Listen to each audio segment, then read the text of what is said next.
글로벌 투자를 읽는 글로벌 ETF 트렌드입니다. 우리 시장 꿈의 숫자죠. 5,000피를 잇는 천스탁 시대가 열렸습니다.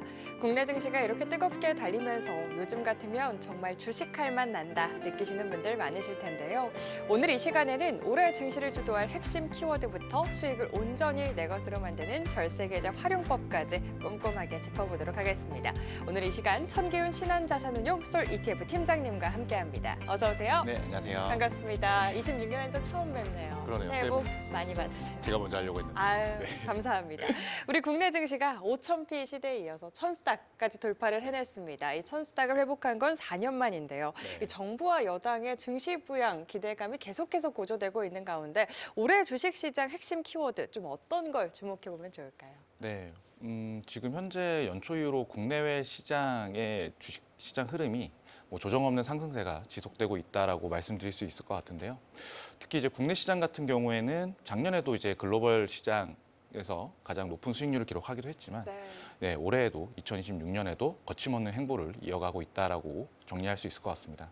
그래서 그러한 흐름에 힘입어서 말씀 주신 것처럼 코스피 같은 경우에는 촬영일 기준으로 5,000포인트를 넘어섰고 코스닥 같은 경우에도 이제 후행적으로 또 1,000포인트를 넘어서는 등 이제 기록적인 수치를 계속적으로 이어가고 있는 상황인데요. 결국 작년부터 이어졌던 유동성 장세가 계속 지속되는 가운데 올해에는 이러한 흐름이 지속되면서 결국 실적이 또 중요시되는 한 해가 되지 않을까라고 생각을 하고 있습니다. 그래서 물론 그러한 유동성 장세 하에서 사실 작년 같은 경우에는 현금 빼고는 다 올라갔다라는 말이 있을 정도로 대체적인 위험 자산과 안전 자산을 막론하고 전반적인 자산 시장에 훈풍이 불었다라고 말씀드릴 수 있을 것 같은데요.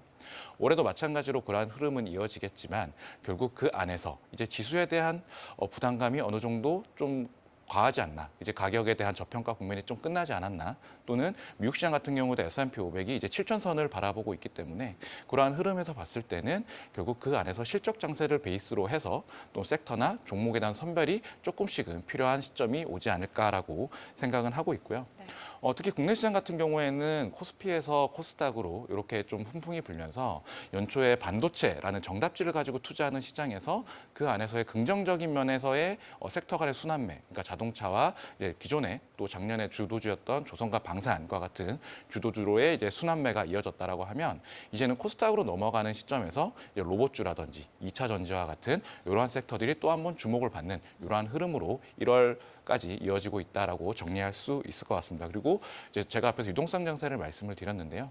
그 안에서 또 개인 투자자 중심으로 해서 지속적으로 이제 시장을 떠받치는 모습이 있지만 결국 기관과 외국인들의 수급도 견고하게 흐름이 이어지고 있기 때문에 그러한 부분들도 당분간은 그래도 국내 시장을 좀 긍정적으로 볼 수 있는 요인 중에 하나가 아닐까라고 생각을 하고 있습니다. 네, 저희 촬영일 기준으로 이제 실적 시즌이 도래하지 않았습니까? 실적이라는 숫자의 시장은 또 주목을 할 것 같습니다. 5,000피를 달성한 배경으로는 방금 우리 팀장님도 말씀해 주셨지만 반도체를 빼놓을 수 없을 것 같아요. 지난해 말부터 반도체가 가파르게 오르면서 올해에는 또 방산, 조선, 다른 대형 주도주로 순환매가 이어지는 모습이었는데 올해도 좀 비슷한 흐름이 계속해서 이어질지 올해 국내 증시를 주도할 섹터 기존과 좀 비슷하다라고 보면 될까요? 어떻게 보세요? 네, 일단 작년 2025년이죠. 이때는 상반기에는 이제 조방원이라고 하는 조선방산 원전이라는 새로운 주도 섹터가 좀 등장을 했던 시점이라고 말씀드릴 수가 있을 것 같고 작년 하반기부터 조금의 모멘텀의 차이는 있지만 국내 반도체 주들이 서서히 주목을 받으면서 연초에는 또 반도체 주가 하나의 또 투자의 정답지와 같은 흐름을 보였다라고 말씀드릴 수 있습니다. 그러면 2026년 지금 현재의 주도주에 대한 흐름은 어떨 거냐라는 측면에서 봤을 때는 기존의 주도주의 흐름이 바뀌지는 않을 거다라고 생각은 하고 있어요. 그러니까 반대로 보면 어쨌든 그 각각의 산업별로 가지고 있는 하나의 성장 스토리 거기에 또 각각의 산업별로 실적 또는 이익 성장에 대한 기대감을 고려했을 때 이러한 주도주의 흐름은 계속될 수 있다라고 생각은 하고 있고요.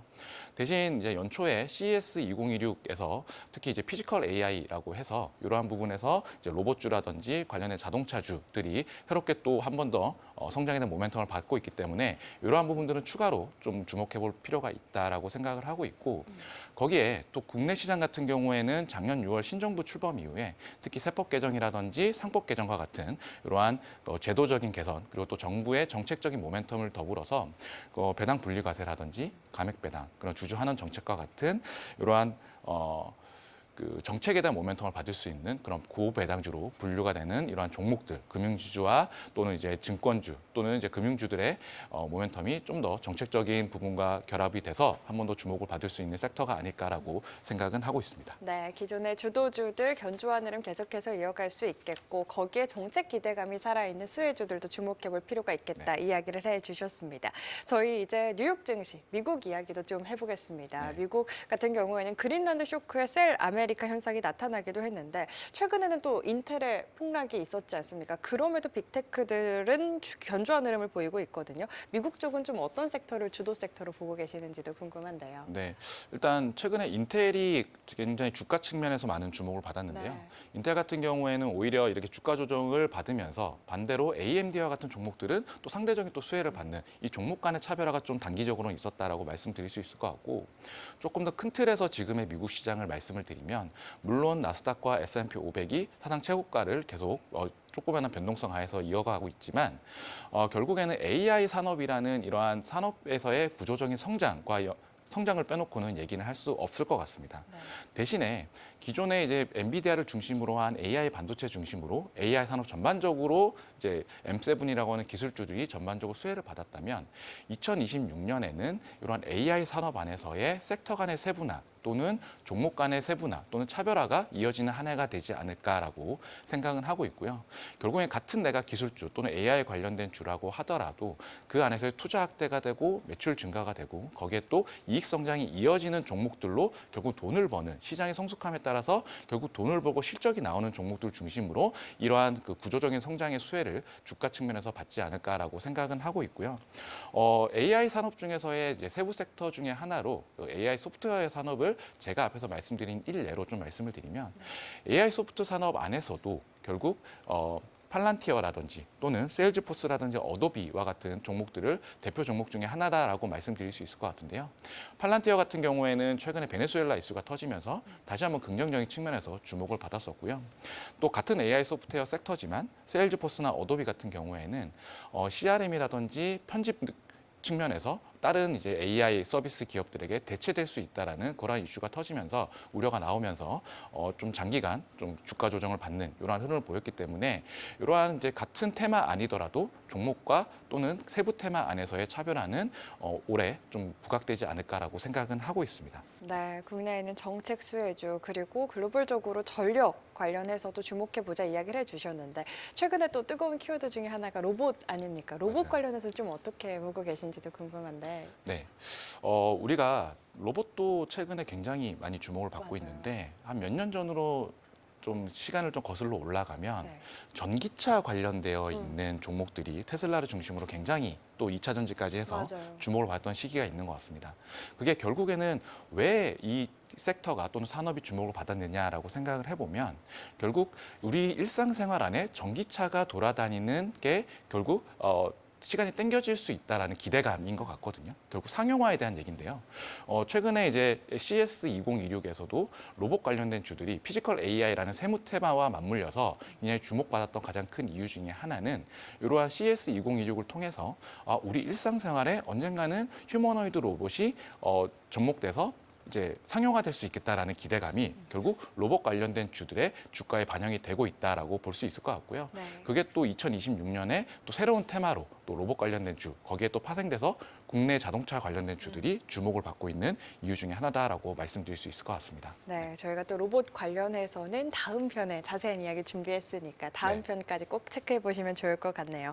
이렇게 올해 주목해 볼 만한 섹터에 대한 이야기까지 나눠봤는데 글로벌 증시 환경 전망과 함께 또 고려해야 할 리스크 요인이 있다면 어떤 게 있는지도 짚어주시면 좋을 것 같은데요. 네, 1차적으로는 국내 시장 그리고 또 미국 시장을 포함해서 글로벌 주요 시장들이 가격 측면에서 일단 절대적인 가격 측면에서 좀 부담스럽다는 게 1차적으로 좀 말씀드릴 수 있는 부분인 것 같고요.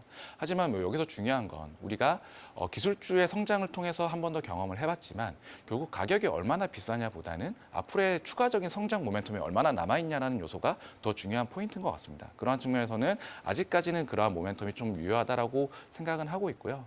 대신 우리가 좀 투자 관점에서 주의해 보야 할 점은 결국에는 그런 것 같아요. 지금이 강세장이라고 봤을 때 그 단기적인 변동성은 충분히 있을 수 있다는 점을 좀 주의해서 보셔야 될 것 같고요. 그 안에서 실적이 받쳐주는 그런 산업들도 있지만 결국 앞에서 말씀드렸던 로봇주와 같이 좀 기대감, 실적보다는 기대감이 앞서 있는 섹터들이 지금 주도 섹터들 많이 부상이 되고 있기 때문에 그러한 점들을 고려했을 때는 이러한 강세장의 흐름에서의 단기적인 변동성에 유의를 해야 되고 그러한 강세장에서의 그 시장 변동성은 좀 더 클 수 있다는 점을 특히 2026년 주식 투자에 있어서는 좀 유의 깊게 보셔야 된다라고 말씀드릴 수 있을 것 같습니다. 그리고 최근에는 그린란드와 같은 지정학적인 이슈 또는 작년부터 이어졌던 관세 이슈에 대해서 본격적으로 비용적인 측면에서 부각이 될 수 있는 해이기 때문에 이러한 이제 매크로적인 부분들도 충분히 우리가 투자 관점에서 좀 주의해서 보셔야 되는 포인트다라고 정리할 수 있을 것 같네요. 네, 워낙 또 가파르게 오른 만큼 단기 변동성은 항상 유의를 해야 한다 이야기를 해주시면서 또 주목해봐야 할 리스크들, 지정학적 리스크부터 관세 이슈들까지 잘 체크를 하면서 투자해보자 이야기를 해주셨습니다. 이렇게 국내 증시를 비롯해서 글로벌 증시까지 올해 증시에 대한 전반적인 전망 함께 짚어봤는데요. 이렇게 증시 호황이라서 수익률은 참 좋지만 이렇게 공들여 만든 수익을 내 주머니에 쏙 넣는 게 또 가장 중요하지 않겠습니까? 맞습니다. 이럴 때 바로 필요한 게 절세 계좌가 아닐까 싶은데요. 우리 절세 계좌 투자 전략에서 중요한 포인트가 있다면 어떤 포인트가 있는지 짚어주실까요? 네, 저는 우리가 투자를 왜 할까라는 본질적인 질문에서 좀 시작을 해야 된다고 네. 생각을 하는데요. 음. 많은 분들은 내가 부자가 되기 위해서라고도 생각할 수 있지만 네. 결국 저를 포함한 일반적인 사람들은 안정적인 노후 준비를 위해서 우리가 일반적인 현금이 아니라 또는 저축이 아니라 투자의 영역에서 특히 장기적인 관점에서 절세 계좌를 활용을 한다라고 연결을 할 수가 있을 것 같습니다. 다시 정리해서 말씀을 드리면 우리가 절세 계좌 투자에 있어서는 특히 장기 투자 관점에서의 성격의 계좌다라고 봤을 때는 결국 내가 이 시장을 장기적인 흐름에서의 좀 잘 대응할 수 있는 전략이 굉장히 중요하다라고 생각을 하고 있고요. 그러한 측면에서는 내가 단기적으로 지금 부각되고 있는 뭐 세부 테마나 좀 산업에 선별을 해서 투자를 해서 성과로 이어지는 그러한 전략들도 굉장히 좀 중요한 또 유의미한 전략이 될 수 있겠지만 결국 내가 장기적인 모멘텀을 봤을 때 이 시장을 떠나지 않는 이 시장을 잘 대응할 수 있는 전략이 가장 중요한 포인트 중에 하나다라고 생각을 하고 있고요. 그러한 측면에서 결국 투자 기간이 길어지면 길어질수록 우리가 중요한 포인트 중에 하나가 그 안에서 시장에 대한 변동성을 낮출 수 있고 시장을 유효하게 대응할 수 있는 자산 배분과 일정 부분의 현금을 보유하는 이러한 전략이 굉장히 중요한 포인트 중에 하나다라고 말씀드릴 수 있을 것 같습니다. 네, 장기 투자하면 또 복리 효과도 빼놓을 수 없을 것 같은데 절세 계좌를 활용해서 우리가 포트를 좀 구성한다면 올해에는 어떻게 좀 구성을 하면 좋을지도 궁금하거든요. 네, 비단 올해뿐만이 아니라 제가 앞에서 절세 계좌를 말씀드렸을 때 자산 배분이 굉장히 중요하다라고 네. 말씀을 드렸는데요. 물론 이제 개개인별로 내 투자 성향과 재무 성향 또는 내가 투자 가능한 기간이 다 다르기 때문에 하나의 정답지가 있을 수는 없지만 각각의 개개인별로 상황에 맞춰서 내가 꾸준히 모아갈 수 있는 자산과 그리고 또 지금 시대를 대변하는 알파 전략으로 추구할 수 있는 트렌드 산업에 좀 투자할 수 있는 전략 그리고 장기간의 투자 기간 동안 내가 이 시장을 대응할 수 있는 좀 현금성 자산 또는 안전 자산이라고도 하죠. 이러한 영역들을 좀 구분해서 내가 전체적인 절세 계좌 포트폴리오에서 좀 전략 대응하는 것이 굉장히 중요하다라고 생각을 하고 있고요. 특히 우리가 절세 계좌 안에서의 핵심 자산 또는 이제 코어 전략이라고 하면 대부분 이제 하나의 일례로 미국 대표 지수를 많이들 얘기를 하시는데요. 미국 대표 지수 하면 앞에서도 말씀을 드렸지만 S&P 500을 빼놓고는 얘기할 수는 없을 것 같고요. 네. 그럼 이제 국내 상장되어 있는 여러 S&P 500들 중에서 내가 꾸준히 모아간다라고 했을 때 사실 내가 S&P 500을 똑같이 투자를 하더라도 내가 한 해치 전략이나 원달러 환 노출을 전략을 또 나눠서 투자를 할 수도 있고 그 안에서 이제 또 액티브 전략으로 하나 엣지도 줄 수가 있고 또는 이제 배당 정책에 있어서도 내가 분기 배당도 할 수 있지만 월 배당 전략으로도 다양한 ETF를 통해서 각각에 맞는 전략으로 접근을 할 수 있다라고 말씀드릴 수가 있을 것 같고요. 제가 앞에서 S&P 500을 예로 또 미국 대표 지수를 말씀을 드렸는데 내가 미국 대표 지수를 투자를 함에 있어서도 내가 자산 배분 관점에서 내 성향에 따라서 위험 자산과 안전 자산에 대한 배분도 가져갈 수 있지만 미국 대표 지수란 하나의 주식의 영역에서도 내 투자 성향에 따라서 좀 구분해서 가져갈 수 있다. 예를 들면 S&P 500을 중심으로 내가 좀 더 공격적인 투자자라고 하면 나스닥 100이라든지 또 테크탑 10과 같은 미국 기술주 상위 10종목으로 구성되어 있는 이러한 ETF들로도 접근할 수 있을 것 같고요. S&P 500을 중심으로 좀 더 내가 안정적인 투자를 추구한다라고 하면 미국 배당 성장주와 같은 이러한 종목을 대표 지수의 격으로 꾸준히 모아갈 수 있는 이러한 전략으로 접근할 수 수 있다라고 생각을 하고 있습니다. 네. 그리고 하나 또 덧붙여서 말씀을 드리면 이 성향별로 각각의 내 코어 자산을 구분해서 가져갈 수도 있지만 내가 또 미국 자산 안에서 미국 대표 지수 안에서 각각의 대표 지수를 내 또 성향에 따라서 각각 배분해서 투자하는 전략. 예를 들면 기술주와 배당주를 내 투자 성향에 따라서 각각의 배분의 비율로 뭐 7대3, 5대5, 3대7 이러한 비중으로 또 배분할 수 있는 전략도 활용할 수 있기 때문에 결국 내가 똑같은 핵심 자산을 투자를 한다라고 하더라도 그 안에서 내가 굉장히 다양한 전략으로 국내 상장 또는 해외 상장은 뭐 절세계에서 투자가 어렵지만 국내 상장되어 있는 여러 미국 대표지수 ETF를 통해서 다양한 조합으로 내가 접근할 수 있다는 점을 특히 2026년에 또 새로운 투자 전략으로 접근해 보시면 좋을 것 같다는 생각이 들고 있고요. 네. 알파 전략을 하나 또 말씀을 드리면 제가 앞에서 뭐 올해 2026년도에 뭐 주도 섹터를 말씀을 드렸는데 결국 지금 현재 지금 시장을 주도하는 그런 섹터들을 또 내가 선별을 하면서 내가 코어 자산은 꾸준히 유지를 하면서 지금 현재의 주도 섹터를 주도 산업을 내가 좀 선별을 해서 하나의 좀 전략으로 가져갈 수 있는. 그러니까 결국 미국 시장으로 보면 AI 산업을 얘기할 수 있을 것 같고요. 물론 국내도 AI 산업과 연결이 되지만 국내에서도 지금 반도체라든지 그리고 또 최근에 주목을 받고 있는 로봇이라든지 자동차 관련된 주들이 하나의 알파 전략으로 지금 현재 좀 유용하게 활용될 수 있다라고 말씀드릴 수 있을 것 같습니다. 네, 아무래도 장기 투자일수록 지수를 이기기, 시장을 이기기 쉽지 않기 때문에 미국 대표 지수를 코어로, 기본으로 좀 갖고 가는데 지수 안에서도 투자 성향별로 조금 배당주, 나스닥, S&P 500 이렇게 분산해서 잘 성향별로 나누는 전략 이야기를 해주셨고 알파 전략으로 지금 시장을 좀 이끌고 있는 산업 갖고 가는 전략 이야기를 해주셨습니다. 포트 구성에서 안전자산도 반드시 가져가야 하는 부분으로 또 이야기를 해주셨는데 대표적인 안전자산이 금. 에 대해서 또 이야기를 해보자면 금 가격도 사상 처음으로 5,000달러를 돌파했지 않습니까? 안전 자산으로서의 금의 역할 좀 어떻게 보실까요? 네, 사실 퇴직연금 계좌 안에서는 네. 금이라는 자산이 또는 금 ETF가 위험 자산으로 분류가 되거든요. 네. 근데 우리가 보통 투자 관점에서 봤을 때는 금은 대표적인 자산 배분 관점에서의 안전 자산으로 분류가 되죠. 네. 그리고 이제 보통 우리가 대표적인 안전 자산 하면 달러와 금을 보통 얘기를 하는데 달러는 어떻게 보면 정부의 신용을 좀 베이스로 했다라고 하면 금 같은 경우에는 특히 최근 1, 2년 사이에 그 정부의 신용을 넘어선 또 새로운 개념의 안전 자산으로 또 부각이 되고 있는 것 네. 같습니다. 그래서 지금 가격 측면에서 좀 일정 부분 반영이 됐다라고 생각을 하는데요. 뭐 최근 1, 2년만큼 금 투자에 대한 관심도가 이렇게 높았던 적이 있나라는 생각이 들고 있는데 금이 지금 현재 촬영일 기준으로 트로이 온스당 5,100달러가 넘어서고 있죠. 그러면서 또 금의 또 후행적으로 움직이는 또 금의 레버리지 자산이라고 불리는 은 같은 경우도 온스당 또 100달러가 훌쩍 넘어가는 이러한 흐름을 보이고 있어서 어느 때보다 금은 투자에 대한 관심도가 굉장히 높으신데요. 최근에 금 투자에 대한 그 방향성을 보게 되면 대표적인 안전자산이라는 측면도 있지만 그리고 금리와 전통적으로 역의 상관관계를 이루고 있다는 측면에서 올해 방향성 측면에서 미국 연준이 금리를 인하를 하겠다라는 측면의 방향성을 좀 가격에 일정 부분 반영한 것도 있고 그리고 달러 자산에 대해서 또 역의 상관관계를 가지고 있기 때문에 최근에 달러 인덱스가 일정 부분 하락을 하면서 또 금 가격에 또 반영이 되는 이러한 흐름들도 보였지만 요즘에 금 투자 또는 금 가격에 대한 흐름을 보게 되면 이런 전통적인 안전자산뿐만이 아니라 투자 관점에서의 좀 그 수급 또는 이제 가격 반영이 훨씬 더 세다라고도 볼 수 있을 것 같아요. 그러니까 최근에 보게 되면 몇 년 전부터 각국 중앙은행이 이제 금을 꾸준히 지속적으로 매입하고 있는 흐름을 보이고 있는데요. 이 코로나를 기점으로 해서 이 정부의 금 투자가 계속 늘어나고 있는데 더 중요한 거는 개인들의 금 투자의 비율도 굉장히 빠른 속도로 투자 관점에서 늘어나고 있다는 점입니다. 그러니까 코로나를 기점으로 해서 예전에는 정부의 매입 비중이 좀 더 높았다라고 하면 이게 최근 몇 년도 사이에 그 개인에 대한 투자 관점에서의 그 비중이 점점 올라가고 있다라는 게 그 굉장히 또 금 가격의 상승에 중요한 모멘텀으로 작용하고 있고요.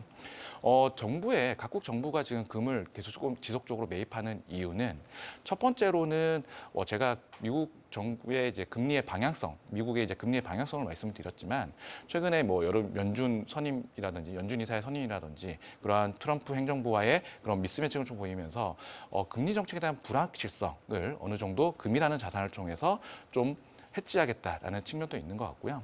그리고 각국 정부가 달러 자산에 대한 의존도를 금이라는 자산을 통해서 좀 낮추겠다라는 이러한 구조적인 변화의 흐름을 통해서 금 가격 상승을 하는 중요한 요인 중에 하나로 작용을 하고 있다라고 말씀드릴 수 있습니다. 그리고 금 같은 경우는 좀 투자 관점에서 말씀을 드리면 사실 그 증권사에 상장이 되어 있는 거래소에 상장되어 있는 KRX 금연물을 통해서 상장한 그 거래를 하는 게 네. 비용 측면에서 가장 좀 저렴한 건 사실이거든요. 네. 예, 물론 우리가 뭐 금 거래소, 그러니까 지금 시중에 있는 금방에서 금 현물을 살 수도 있고 은행에서 금 통장을 가입할 수도 있지만 비용 측면에서는 이렇게 직접 거래하시는 게 가장 투자 관점에서 좀 유용하다라고 말씀드릴 수 있는데 네. 최근에 1, 2년 사이에 금 ETF를 통해서 거래를 하시는 투자 비중도 굉장히 빠르게 늘어나고 있어요. 네. 그럼 현재 기준으로 금이라는 자산을 베이스로 한 ETF의 규모가 촬영 기준으로 거의 6조에서 7조가 넘어가고 있거든요. 물론 절대적인 규모도 좀 크다라고 볼 수가 있지만 작년 한 해만 하더라도 금 관련된 ETF에 자금이 순이입된 게 거의 4조 이상. 그러니까 그 24년도 대비해서 보면 거의 100% 이상 네. 순증을 하는.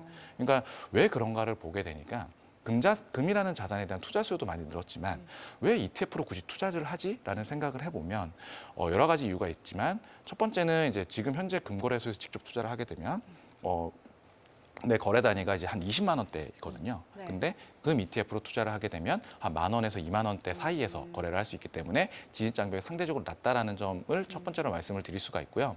사실 두 번째가 더 중요한 것 같은데 우리가 KRX 금연물 같은 경우에는 퇴직연금과 같은 연금 계좌에서 투자가 불가능한데 금 ETF 같은 경우에는 이러한 절세 계좌에서 투자가 가능하기 때문에 그러한 부분에서 아마 절세 계좌의 성장과 함께 금이라는 자산에 투자를 하고 있는 ETF들의 성장세가 같이 맞물리지 않았나라고 생각은 하고 있습니다. 그래서 올해에도 지금 제가 이렇게 인사를 드릴 때마다 금 가격이 바뀌고 우상향적으로 바뀌고 있는데 그러한 측면에서 뭐 금 투자에 대한 수요는 또 새로운 또 투자 패러다임과 마찬가지로 맞물려서 계속 지속되지 않을까라고 생각은 하고 있습니다. 네, 이제는 투자의 가치로 더 주목을 받고 있는 금에 대한 투자 전략까지 이렇게 안전자산부터 시장 전반적인 투자 전략에 대해 오늘 팀장님과 이야기 나눠봤습니다. 세계를 잇는 투자 글로벌 ETF 트렌드로 쉽고 안전하게 오늘 글로벌 ETF 트렌드는 여기까지입니다. 오늘 좋은 말씀 감사합니다. 감사합니다.